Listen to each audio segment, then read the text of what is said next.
I was at OVW, and I wasn't there long. I was there.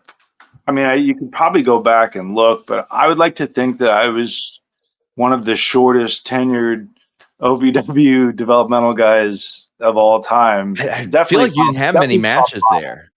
I had one. Well, I had several. I had more house show matches than TV matches.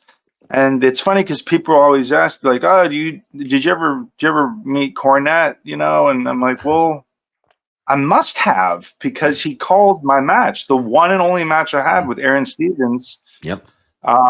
And it was they were kind of more juiced up for him, because I remember he went over and Cornette was pretty high on him.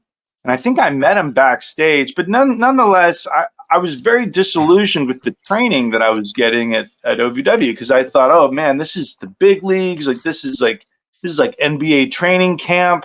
You know what I mean? I'm trying to make the roster.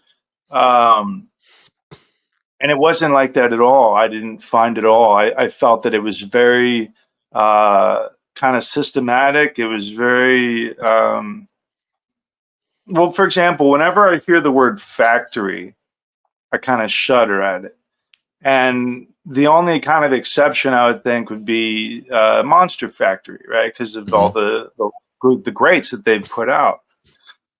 And so, but typically a factory puts out, mass production of the same thing, does it not?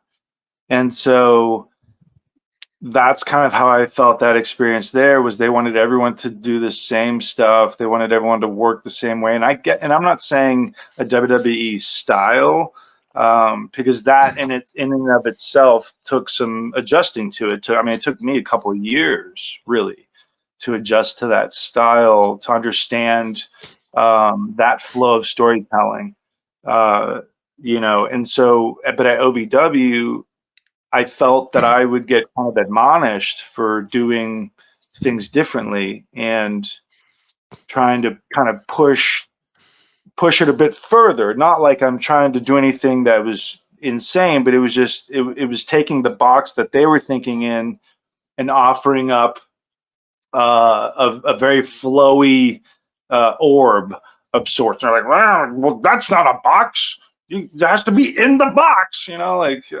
so that was frustrating.